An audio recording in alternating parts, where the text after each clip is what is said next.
Hello जी, कैसे हैं आप लोग? I am Sneha Gupta and you are on my channel Biology Hub. On this channel, we are going to study class 11th and 12th biology concept from basic to advanced. So without wasting time, let's get started. So firstly, we are dealing with the very important unit of class 11th biology. Yes, you guessed it right. It's human physiology. ये जो unit है वो बहुत important है, बहुत ज़्यादा important है, concept wise भी और क्वेश्चन वाइज भी. इसका क्वेश्चन का वेटेज भी अच्छा होता है. So firstly we are discussing what is human physiology. Human physiology is the study of how human body functions. किस तरीके से human body काम करती है. जैसे कि हमारा हार्ट कैसे ब्लड पंप करता है, फूड का डाइजेशन किस तरीके से होता है, हमको फूड से एनर्जी किस तरीके से मिलती है, हमारा नर्वस सिस्टम कैसे वर्क करता है, हम कैसे इंस्पायर और एक्सपायर मीन्स ब्रीद इन और ब्रीद आउट करते हैं. सो ये सारी चीज़ें कि कैसे हो रहा है बॉडी में सब functions, we are going to study human physiology. So human physiology जब हम पढ़ते हैं तो हमारे बेसिकली कुछ सिस्टम्स आते हैं जो कि हर सिस्टम डिवोटेड होता है कुछ अलग फंक्शन परफॉर्म करने के लिए.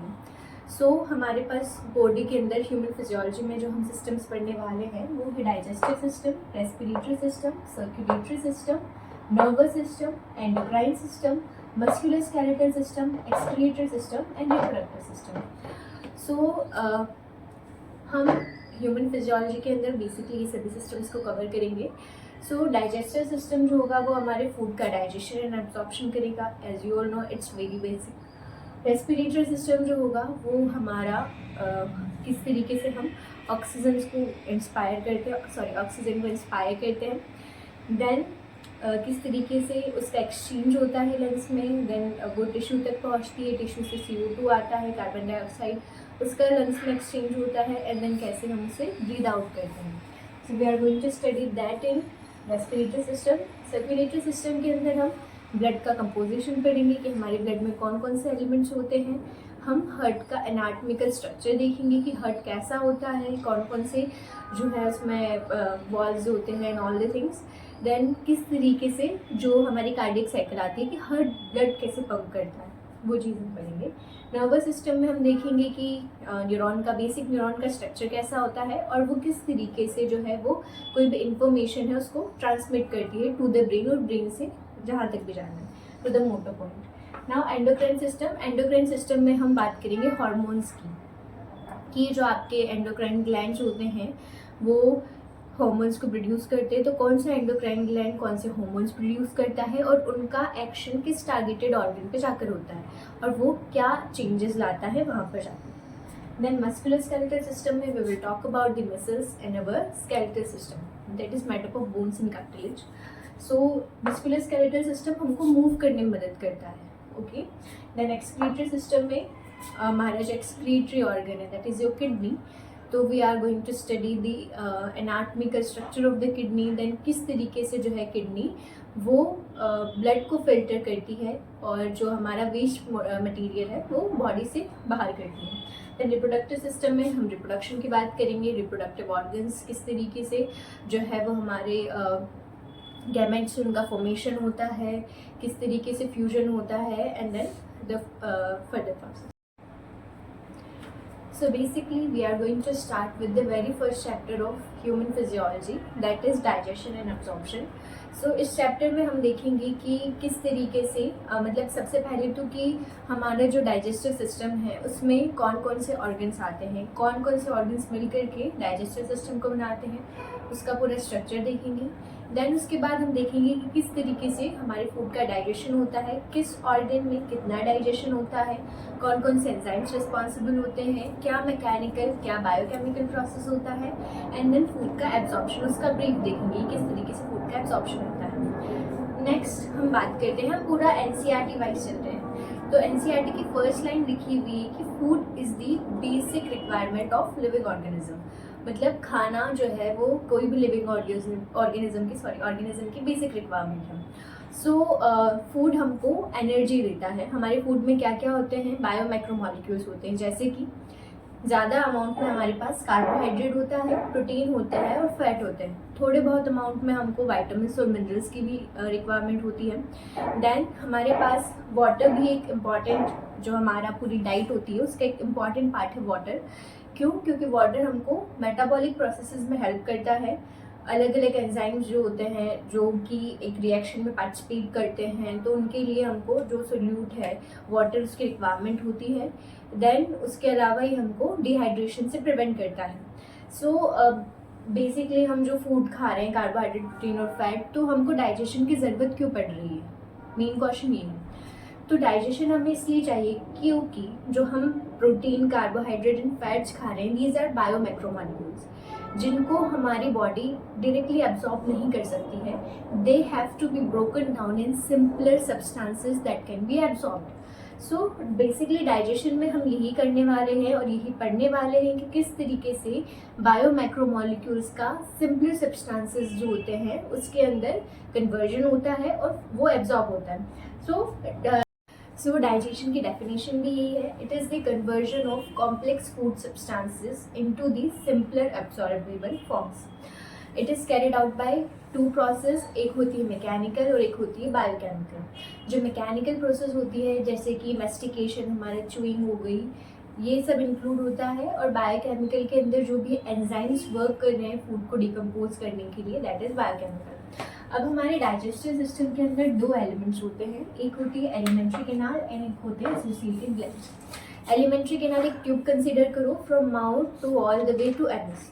उसके बीच में आपके स्ट्रक्चर्स, स्टमक है, स्मॉल इंटेस्टाइन, लार्ज इंटेस्टाइन, ये सारी चीज़ें आती हैं। एसोसिएटेड ग्लैंड्स का मतलब क्या? एसोसिएटेड ग्लैंड्स मतलब जो आपकी इस ट्यूब के बाहर है बट अपना जो सिक्रीशंस है वो इस ट्यूब के अंदर डाल रहे हैं। ठीक है, तो हम पहले एलिमेंट्री कैनाल के सारे जो भी पार्ट्स है वो दिखते हैं। तो एलिमेंट्री कैनाल में सबसे पहले स्टार्टिंग में आता है अपनी माउथ, जो ओरल कैविटी की ओपनिंग है, that is your mouth, anteriorly mouth. Then उसके बाद आती है ओरल कैविटी जिसमें आपके टीथ और टंग प्रेजेंट होते हैं। देन फिर आता है आपका फेरिंक्स, जो कि कॉमन पैसेज होता है एयर एंड फूड के लिए। देन फिर आता है ईसोफेगस, ईसोफेगस के बाद स्टमक, स्टमक के बाद स्मॉल इंटेस्टाइन, स्मॉल इंटेस्टाइन के बाद लार्ज इंटेस्टाइन।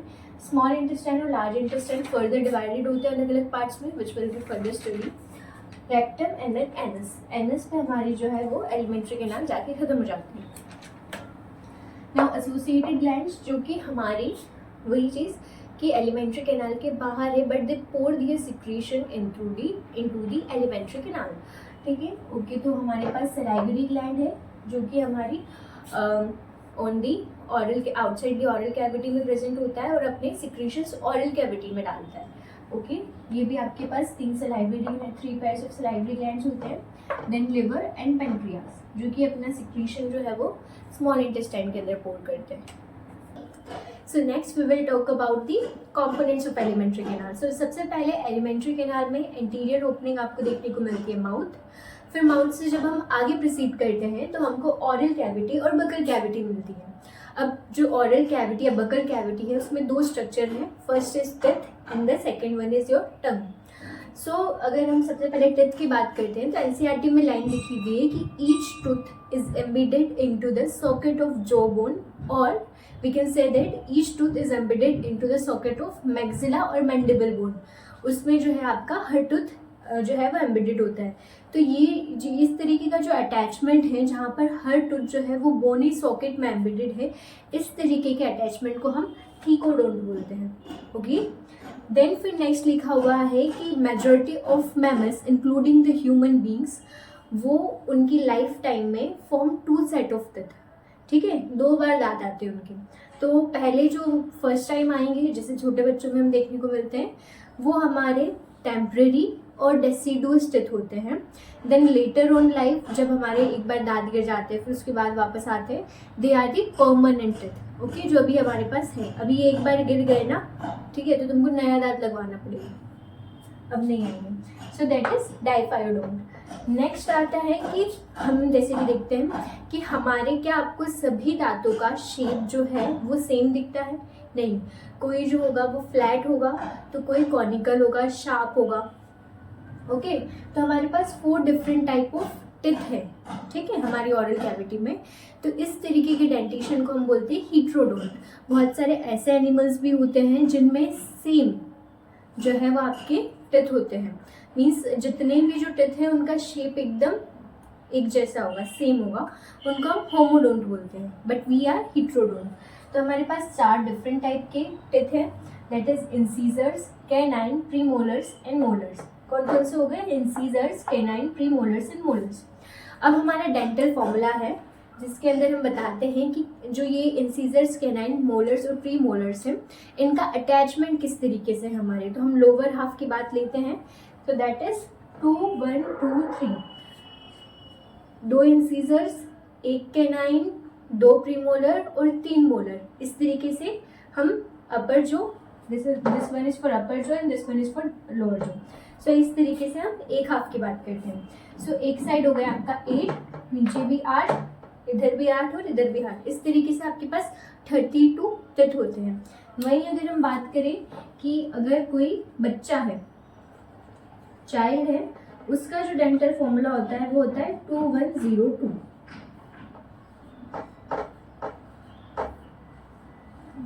एक चाइल्ड की बात करें तो उसके अंदर जो होता है, उसका जो डेंटल फॉर्मूला वो होता है 2102।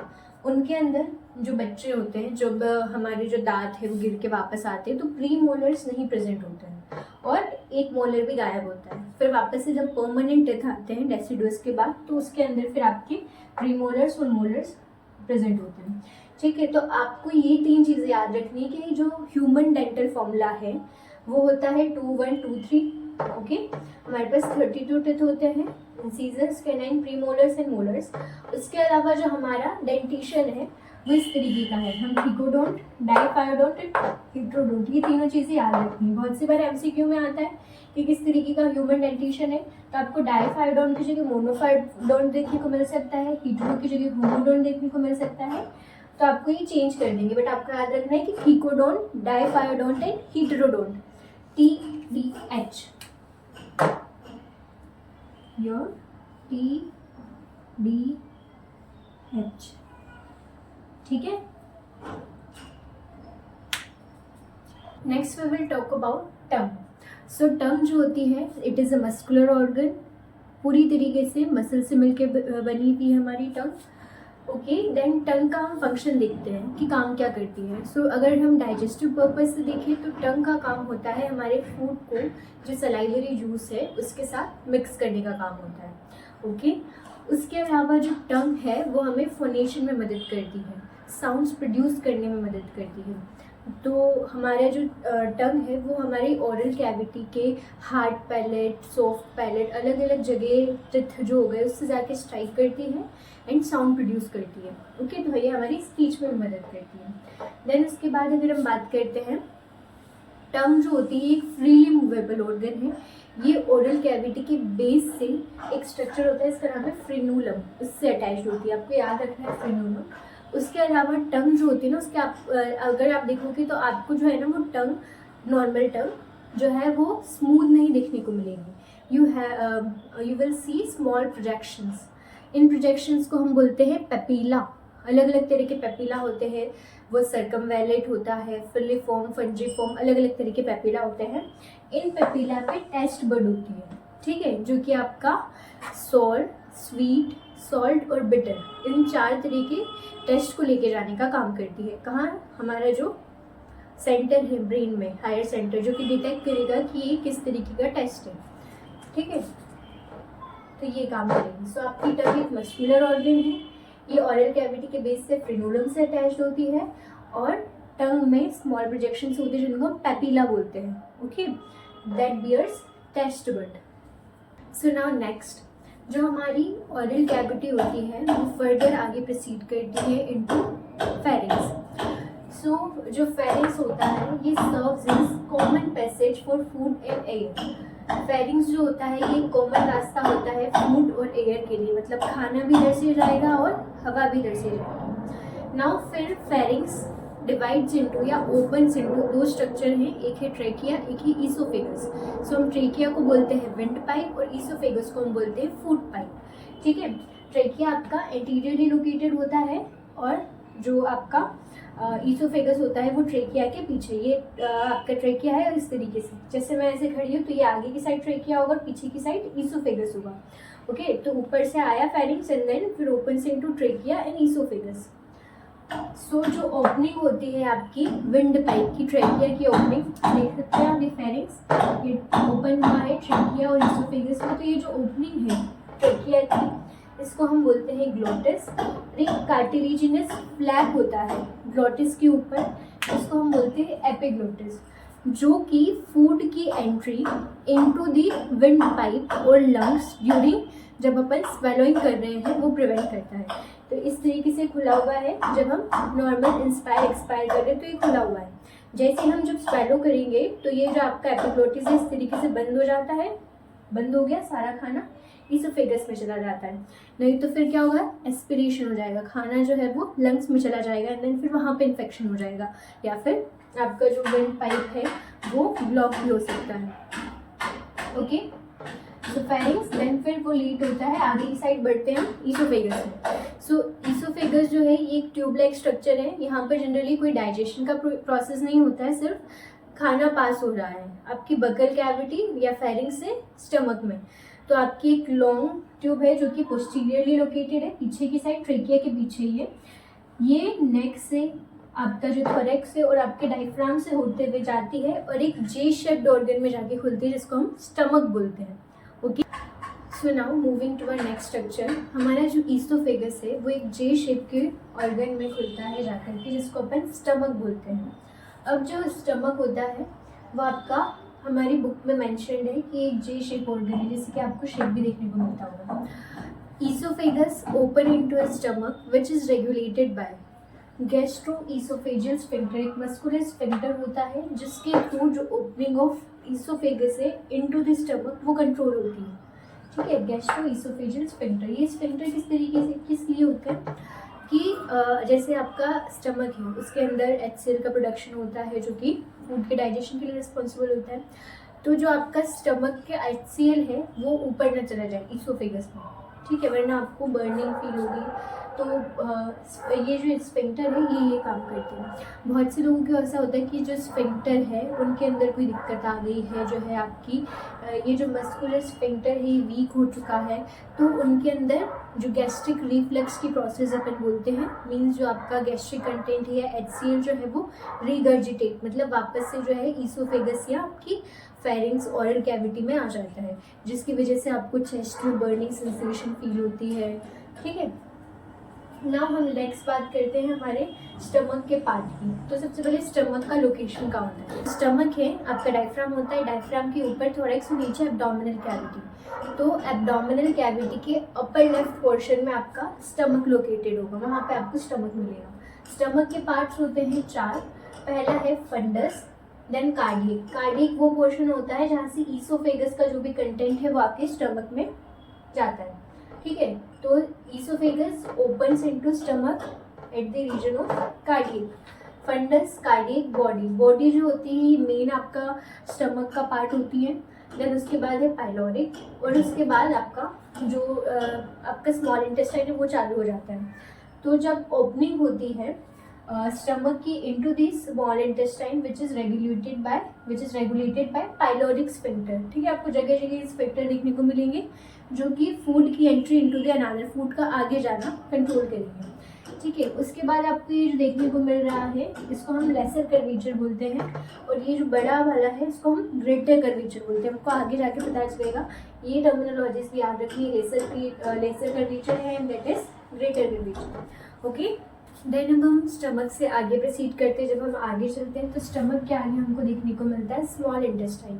सो स्मॉल इंटेस्टाइन जो है वो 3 पार्ट में डिवाइडेड है, आपका डुओडेनम, जेजुनम और इलियम। ठीक है, तो स्मॉल इंटेस्टाइन वही सबसे पहले आता है आपका पाइलोरिक स्फिंक्टर।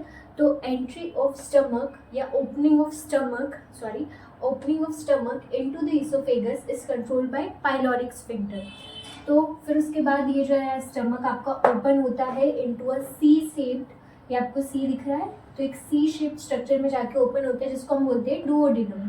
ठीक है, फिर डुओडेनम के बाद आता है एक लंबा सा जो पार्ट है जेजुनम, और उसके बाद हाईली कोइल्ड इलियम। ये हाईली कर्व। ओके, तो आपके पास स्मॉल इंटेस्टाइन के 3 पार्ट हो गए, डुओडेनम, सी शेप, फिर आपके पास एक लॉन्ग कॉइल पार्ट है जेजूनम, एंड देन उसके बाद जो है हाईली कॉइल स्ट्रक्चर है that is ileum. Then small intestine के बाद आता है लार्ज इंटेस्टाइन। सो जो आपका इलियम है ओपन्स इनटू दी सीकम, ठीक है। तो जो सीकम है ये आपका एक ब्लाइंड चेक है, ब्लाइंड चेक दिख रहा है आपको, इधर की साइड जो है इसमें कोई रास्ता नहीं है जाने के लिए, आप इधर जा सकते हो, इसीलिए इसको बोला है ब्लाइंड चेक। तो सीकम एक ब्लाइंड चेक होता है जिसके पास कुछ सिम्बायोटिक माइक्रो ऑर्गेनिज्म होते हैं जो कि हमारे गुड बैक्टीरियाज होते हैं गट के, जो कि वाइटामिन वगैरह बनाने के लिए काम में आते हैं। इसके अलावा यहाँ पर हमको एक फिंगर लाइक प्रोजेक्शन देखने को मिलता है जिसको हम वर्मीफॉर्म अपेंडिक्स बोलते हैं, ये एक वेस्टिजियल ऑर्गन है, ठीक है। देन फिर सीकम आगे जाके ओपन होता है कॉलोन में। तो कॉलोन जो होती है आपकी 4 पार्ट है इसकी, ascending, transverse, descending and sigmoid colon. Okay, ascending, transfer, descending and sigmoid. Then फिर आता है आपका रेक्टम, एंड फिर उसके बाद ये एनस के थ्रू जो है आपकी आउटसाइड ओपन होती है। तो जो पोस्टीरियर ओपनिंग है आपकी that is anus, anterior opening mouth and posterior opening is anus. Anus में भी स्फिंक्टर्स होते हैं आपके जो कि फिर आपके डिस्चार्ज ऑफ फीकल मैटर को रेगुलेट करते हैं। इसके अलावा जो आपको ये पाउच जैसे स्ट्रक्चर्स देखने को मिल रहे हैं, इस तरीके की सेगमेंट, इन सेगमेंट्स को बोलते हैं हॉस्ट्रा। ओके, इन सेगमेंट्स को हम बोलेंगे हॉस्ट्रा। ये क्या करते हैं, ये आपका जो सरफेस एरिया है लार्ज इंटेस्टाइन का, इसको बढ़ा रहे हैं for the absorption of water. Large intestine में मेनली जो है वो पानी का एब्जॉर्प्शन होता है, कुछ ड्रग्स वगैरह का, और मेनली वाटर का रीएब्जॉर्प्शन बोल लो, या वाटर का एब्जॉर्प्शन। रीएब्जॉर्प्शन वाली जो चीज़ें वो किडनी में होती है, ठीक है। एक बार एब्जॉर्प्शन, सबसे पहला एब्जॉर्प्शन कहाँ होता है आपका डाइजेस्टिव सिस्टम में, देन उसके बाद किडनी में। तो यहाँ पर वाटर का एब्जॉर्प्शन होता है, large quantity of water absorb होता है, और जो आपका जो भी वेस्ट मटेरियल है वो सॉलिड फॉर्म में यहाँ जाते कन्वर्ट हो जाता है। ओके, सो नाउ अब हमने एलिमेंट्री कैनाल्स के कंपोनेंट्स पढ़ लिए। सबसे पहले हमारी एंटीरियर ओपनिंग माउथ थी, उसके बाद हम ओरल कैविटी में गए थे। ओरल कैविटी में टिथ और टंग देखने को मिली थी हमको। टिथ में थीकोडोंट, डाइफायोडोंट एंड हेट्रोडोंट। उसके अलावा 32 टिथ होते हैं एक एडल्ट ह्यूमन बीइंग में। देन उसके बाद टंग, फिर टंग से हम आगे प्रोसीड, टिथ और टंग के बाद मीन्स ओरल कैविटी से हम आगे प्रोसीड किए थे तो हमको मिला था फेरिंग्स, जो कि एक कॉमन पैसेज है फूड और एयर के लिए। फिर फेरिंग्स ओपन हो रहा था ट्रैकिया और ईसोफेगस में। Trachea known as wind pipe, जो कि आगे की साइड लोकेटेड है एंटीरियरली। देन जो आपका ईसोफेगस है नॉन एज फूड पाइप, जो कि पोस्टीरियरली लोकेटेड है। जो आपकी विंड पाइप है उसकी हम ओपनिंग को बोल रहे थे ग्लोटिस, जो कि कार्टिलेजिनियस फ्लैप एपिग्लोटिस से कवर होता है, जो कि फूड की एंट्री को इनटू दी विंड पाइप या लंग्स जो है वो जाने से प्रिवेंट करता है ड्यूरिंग स्वेलोइंग। इसके बाद हम देख रहे थे ईसोफेगस। तो ईसोफेगस में कोई डाइजेशन नहीं होता है, सिर्फ एक सिंपल ट्यूब है ये, जो कि आपका फेरिंग्स को या फिर ओरल कैविटी को स्टमक से कनेक्ट करती है। फिर जो आपका ईसोफेगस है वो ओपन हो रहा था स्टमक के कार्डियक पोर्शन में, which is regulated by a muscular sphincter, जिसको हम बोल रहे थे गैस्ट्रो ईसोफेजियल स्फिंक्टर। फिर हमने जे शेप्ड स्टमक, जो कि आपके upper left portion of abdominal cavity में लोकेटेड है, इसके हमने 4 पार्ट देखे थे, कार्डियक, फंडस, बॉडी और पाइलोरिक। उसके अलावा मैंने लेसर और ग्रेटर कर्वेचर बताया था। फिर opening of stomach into the very first part of the small intestine that is duodenum, वो कंट्रोल हो रही थी बाय पाइलोरिक स्फिंक्टर, ठीक है। जो आपका डुओडेनम है वो एक सी शेप ऑर्गन है। देन वो फिर आगे प्रोसीड हो रहा था एक लॉन्ग कॉइल स्ट्रक्चर में, जिसको हम बोल रहे थे जेजूनम, फिर हाईली कॉइल इलियम, फिर इलियम जाके ओपन हो रहा था आपका सीकम में, जो कि एक ब्लाइंड सेक है, ये भी रेगुलेट हो रहा था बाय इलियोसीकल वॉल्व, ठीक है। देखो स्फिंक्टर और वॉल्व में थोड़ा सा डिफरेंस होता है, ज़्यादा डिफरेंस नहीं होता है। हर स्फिंक्टर और वॉल्व दोनों का काम ये होता है कि वो बैक फ्लो को प्रिवेंट करेंगे, जिससे अपनी वेन्स जो होती है वहाँ पे वॉल्व प्रेजेंट होती है इस तरीके से। तो स्फिंक्टर और वॉल्व दोनों का काम यही होता है कि वो बैक फ्लो को प्रिवेंट करने का काम करते हैं। बट वॉल्व्स आर टू, मतलब वॉल्व से कभी गलती नहीं होनी है, कभी भी ऐसा नहीं है कि जैसे स्फिंक्टर से तो फिर भी कभी जो है वो ढंग से बंद नहीं हुआ है, या फिर कभी कभी ओपन हो जाते हैं स्फिंक्टर्स की जो है वो एक जगह से दूसरी जगह, मतलब वापस रिवर्स में चला गया फूड, या फिर कोई भी चीज़ रिवर्स में चली गई, बट वॉल्व में ऐसा नहीं होता। ओके, इसीलिए आपके पास इलियोसिकल वॉल्व है। तो मैं एक बार समझाने के लिए बता रही हूँ, इलियम और सीकम के बीच में। देन फिर उसके बाद ascending colon, transverse colon, descending colon, sigmoid colon, then rectum and फिर पोस्टीरियर ओपनिंग एनस। ये है हमारी एलिमेंट्री कैनाल। बट आपको पता होगा कि एलिमेंट्री कैनाल एक ट्यूबुलर स्ट्रक्चर है, ट्यूब होती है, ठीक है। तो जैसे ये ट्यूब आ रही है, यहाँ से स्टमक बन गया, ट्यूब गई ट्यूब गई ट्यूब गई, small intestine, large intestine, rectum anus बन गया, ठीक है। अब ये ट्यूब जो है आपकी एलिमेंट्री कैनाल, इसकी कुछ लेयर्स होती है, ठीक है। तो सबसे आउटर मोस्ट, सबसे बाहर की लेयर, इसको हम बोलते हैं सेरोसा। सबसे जो आउटर मोस्ट लेयर है, हम बाहर से अंदर की साइड जा रहे हैं, ठीक है। फिर उसके बाद आती है आपकी मस्कुलैरिस, देन आती है सबम्यूकोसा, एंड जो सबसे अंदर की लेयर है आपकी, दैट इज म्यूकोसा, थर्ड, और ये वाली फोर्थ। सो म्यूकोसा वो लेयर है जिसके कांटेक्ट में फूड आता है, आप समझ गए। सबसे अंदर वाली लेयर म्यूकोसा, देन फिर आपकी सब म्यूकोसा, मस्कुलैरिस एंड सिरोसा, सबसे बाहर वाली सिरोसा। तो जो सिरोसा है ये मेसोथेलियम से बनी हुई होती है, जो कि आपकी ज़्यादातर आउटर कवरिंग होती है आपके ऑर्गन्स की, विसरल ऑर्गन की, दैट इज मेसोथेलियम, उससे मिलकर बनी हुई होती है, ठीक है। फिर उसके बाद आती है आपकी मस्कुलैरिस। मस्कुलैरिस जो होती है वो स्मूथ मसल से मिलकर बनी हुई होती है, नाम से ही पता चल रहा है मस्कुलैरिस। तो इसमें एक होती है इनर सर्कुलर और आउटर लॉन्गिट्यूडनल, मतलब सबसे पहले आएगी लॉन्गिट्यूडनल, जब हम बाहर से अंदर जाएंगे तो फिर आएगी सर्कुलर, ठीक है, OL और IC, और आउटर लॉन्गिट्यूडनल और इनर सर्कुलर, ठीक है। उसके अलावा एक oblique muscle layer extra present होती है, जो कि सिर्फ स्टमक में होती है। स्टमक में इन दोनों लेयर्स के अलावा, मीन्स आउटर लॉन्गिट्यूडनल और इनर सर्कुलर के अलावा, ऑब्लिक मसल लेयर भी प्रेजेंट होती है, ठीक है, स्टमक में होती है, याद रखना है। फिर उसके बाद आती है सबम्यूकोसा। सबम्यूकोसा जो है वो लूज कनेक्टिव टिश्यू से मिलके बना है, जिसके अंदर आपके पास नर्व्स भी होंगी, ब्लड वेसल्स भी होंगी, लिम्फ वेसल्स भी होंगी, ओके। अब ये जो आपका सबम्यूकोसा है, ये जब डुओडेनम में जाता है तो इसमें कुछ ग्लैंड्स मिलते हैं, ओके।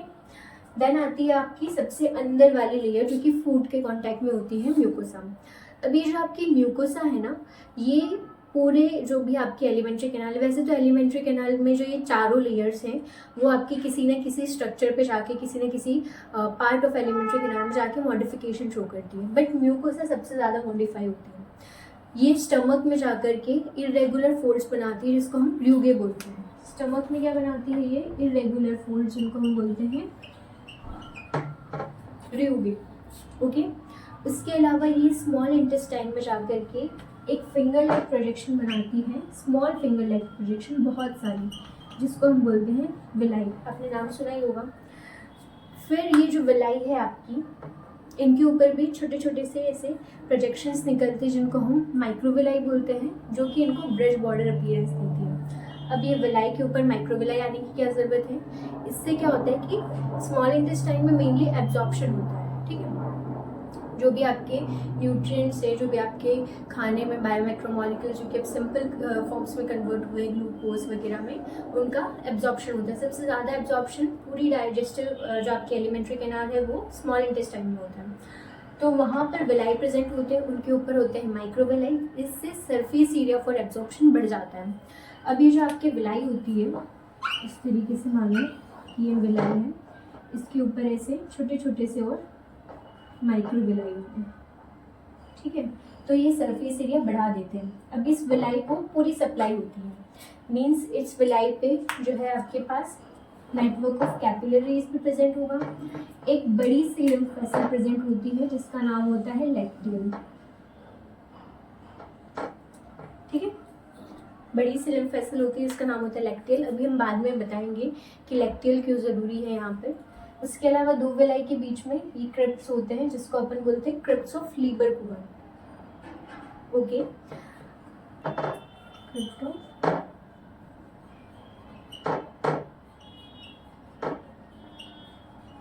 लीबरकुगन, ओके। इसके अलावा म्यूकोसल एपिथेलियम जो होती है ये अपना मॉडिफिकेशन शो करती है हमारे स्टमक में, और वहाँ पर ये गैस्ट्रिक ग्लैंड्स बनाती है। उसके अलावा ये स्मॉल इंटेस्टाइन में या एलिमेंट्री कैनाल के कुछ पार्ट में गॉबलेट सेल्स भी बनाती है, जो कि म्यूकस सिक्रीट करती है, जो लुब्रिकेशन का काम करती है, और वो फूड को ईजिली आगे पास ऑन होने में मदद करती है। ओके, सो ये हमारा जो एलिमेंट्री कैनाल है उसकी लेयर्स हो गई, serosa, then muscularis, inner circular, outer longitudinal, ठीक है। फिर then submucosa and mucosa, mucosa के मॉडिफिकेशंस होते हैं, ठीक है। ये बात याद रखनी है कि मतलब आपको इसे मॉडिफिकेशंस हर लेयर के याद नहीं रखने हैं, बट आपकी जो हर लेयर है वो एलिमेंट्री कैनाल के किसी न किसी पार्ट में जा कर के मॉडिफाई होती है। ओके, सो आपको हेडिंग पता है कि हमने डिवाइड किया था हमारे पूरे जो डाइजेस्टिव सिस्टम है उसको दो पार्ट में, एलिमेंट्री कैनाल थी, उसके अलावा एसोसिएटेड ग्लैंड्स थे। तो एसोसिएटेड ग्लैंड्स क्या थे, वो ग्लैंड्स जो कि outside the alimentary canal located है but they pour their secretion into the alimentary canal. उसमें सबसे पहला आता है आपका सलाइवरी ग्लैंड, ठीक है। सलाइवरी ग्लैंड, लिवर और पेनक्रियास, 3 ग्लैंड है आपके पास, जिसमें हम पहला सलाइवरी ग्लैंड पढ़ रहे हैं। तो जो सलाइवरी ग्लैंड है वो ऑब्वियस सी बात है कि सलाइवा प्रोड्यूस करता है, ठीक है। तो ये salivary gland outside the alimentary canal located होता है। ऑरल कैविटी, ऑरल या बकल कैविटी में आउटसाइड द एलिमेंट्री कैनाल ये लोकेटेड होता है।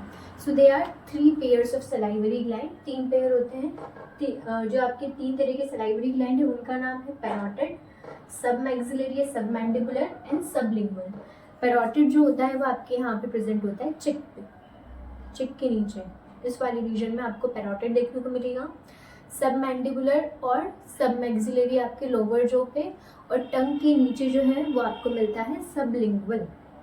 ओके, तो ये सारे जो होते हैं ये अपनी डक्ट्स के थ्रू जाके सिक्रीशन का पोर करते हैं ऑरल कैविटी में, और इनके सिक्रीशन क्या है, सलाइवरी जूस, जिसमें अलग अलग तरह के एंजाइम्स, अलग अलग तरीके से जो है इलेक्ट्रोलाइट्स वगैरह प्रेजेंट होते हैं जो कि फूड का डाइजेशन करते हैं टू दी ऑरल कैविटी। सो हमारी नेक्स्ट एसोसिएटेड ग्लैंड है उसके अंदर आता है आपका लिवर।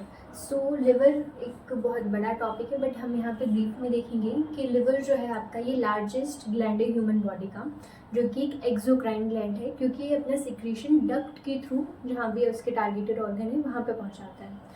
देन हम बात करते हैं लिवर की, तो ये 1.2 to 1.5 kg का होता है in an adult human being. इसमें 2 लोब्स होते हैं, और ये डायफ्राम के नीचे राइट साइड में, ठीक है, एब्डोमिनल कैविटी में राइट साइड में, अपर राइट साइड में प्रेजेंट होता है। उसके बाद अगर हम बात करते हैं तो जिस तरीके से जो आपकी सेल है, जो आप बचपन से पढ़ते आ रहे हो कि सेल इज द स्ट्रक्चरल और फंक्शनल यूनिट ऑफ लाइफ है, इसी तरीके से लिवर के पास भी स्ट्रक्चरल और फंक्शनल यूनिट है, जिसको हम बोलते हैं हेपैटिक लोब्यूल, ठीक है। तो हेपैटिक लोब्यूल जो है ये आपका स्ट्रक्चर है हेपैटिक लोब्यूल का, जो कि स्ट्रक्चरल और फंक्शनल यूनिट है लिवर की। अब यहाँ पर जो है आपकी हेपैटिक सेल्स, जिनको हम हेपैटोसाइट बोलते हैं, वो इस तरीके से कोर्ड फैशन में अरेंज होती है। उसके अलावा हमको यहाँ पर एक पोर्टल ट्राइड देखने को मिलेगा, ये मैंने डिज़ाइन नहीं बनाई है, ये पोर्टल ट्राइड है, जिस ट्राइड में से एक होती है आपकी बाइल डक्ट, एक होती है आपकी हेपैटिक आर्टरी, और एक होती है आपकी हेपैटिक पोर्टल वेन, ठीक है। सेंटर में आपकी होती है सेंट्रल वेन। अब ये जो हेपैटिक लोब्यूल है इसके ऊपर एक लूज थिन कनेक्टिव टिश्यू की कवरिंग होती है, जिसको हम बोलते हैं ग्लीजन्स कैप्सूल। ये जो ग्लीजन्स कैप्सूल होता है आपका, ये आपके हेपैटिक लोब्यूल के शेप को मेंटेन करता है और इसको प्रोटेक्ट भी करता है, ओके। देन उसके बाद जो आपकी हेपैटोसाइट है वो क्या बनाएगी, बाइल जूस। तो हेपेटोसाइट जो भी आपका बाइल बनाती है वो हेपैटिक डक्ट के थ्रू, सारा बाइल कलेक्ट हुआ दोनों लोब में से, वो हेपैटिक डक्ट के थ्रू जाएगा गॉल ब्लेडर में, जहाँ पर बाइल जूस कंसनट्रेट होता है, ओके। फिर आपकी जो गॉल ब्लेडर है उससे डक्ट आती है जिसको हम बोलते हैं सिस्टिक डक्ट, और ये आपका मान लो गॉल ब्लेडर है, इससे आती है सिस्टिक डक्ट, लिवर से आती है आपकी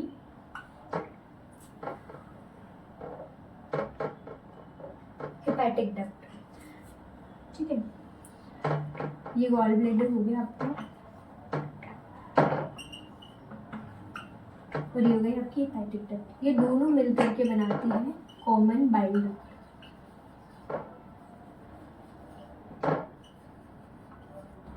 ठीक है, फिर ये आपकी common bile duct from the liver और pancreatic duct from the pancreas. ठीक है, मान लो अब यहाँ से पेनक्रियास से ये पेनक्रियाटिक डक्ट है, ये दोनों मिलके बनाएगी हेपेटो पेनक्रियाटिक डक्ट।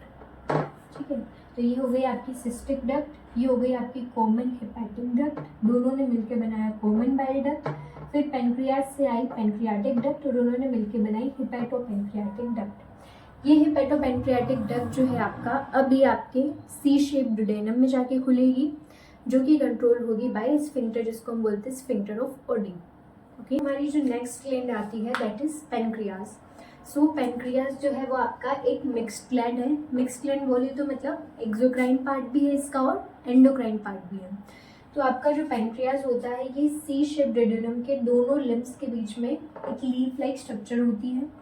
आपका जो पेनक्रियास है इसका एक्सोक्राइन पार्ट जो होता है इसको हम एसिनाई बोलते हैं, जो कि 99% ऑफ द पेनक्रियास को कवर करता है। यहाँ से आपके पेनक्रियाटिक जूस प्रोड्यूस होता है जिसमें अलग अलग तरीके के एंजाइम्स प्रेजेंट होते हैं, ये भी एल्कलाइन होता है नेचर में। देन उसके बाद आता है आपका एंडोक्राइन पार्ट। एंडोक्राइन पार्ट में आइलेट्स ऑफ लैंगरहैंस होते हैं, जो कि 1% पार्ट ऑफ पेनक्रियास को कवर करते हैं। अब जो आइलेट्स ऑफ लैंगरहैंस है इसमें 4 तरीके की सेल्स है जो कि अलग अलग हार्मोन प्रोड्यूस करती है। क्यों? क्योंकि ये एंडोक्राइन पार्ट है, ठीक है, इसलिए ये हार्मोन प्रोड्यूस करेगी। तो 4 तरीके की सेल्स है इसमें। अल्फा सेल बनाएगी ग्लूकागन, बीटा सेल बनाएगी इंसुलिन, डेल्टा सेल बनाएगी सोमेटोस्टैटिन, और जो आपकी एक और सेल है जिसको हम पीपी सेल बोलते हैं, ये बनाती है पेनक्रियाटिक पॉलीपेप्टाइड। इन हार्मोन्स का क्या फंक्शन होता है ये हम नेक्स्ट आगे जो भी हमारा चैप्टर होगा एंडोक्राइन उसके अंदर पढ़ेंगे। ठीक है, so pancreas is known as mixed gland, इन इसका exocrine and endocrine part. Endocrine part है, हमारा जो मेन कंसर्न होगा वो एक्सोक्राइन पार्ट से होगा, जो कि पेनक्रियाटिक जूस प्रोड्यूस करेगा, जिसके अंदर अलग अलग एंजाइम होते हैं जो कि फूड के डिफरेंट कंपोनेंट्स के डाइजेशन के लिए रिस्पॉन्सिबल होते हैं। So this is all about the alimentary canal and associated glands, जिसके अंदर हमने एलिमेंट्री कैनाल्स में जो भी अभी बेसिक स्ट्रक्चर्स हैं, जो भी पार्ट है एलिमेंट्री कैनाल का, वो हमने कवर किया है। एंड अवर एसोसिएटेड ग्लैंड्स हम पूरा एनसीईआरटी वाइज चल रहे हैं अभी। देन हम नेक्स्ट वीडियो में डाइजेशन ऑफ फूड पढ़ने वाले हैं। तब तक के लिए bye and please like and subscribe the channel.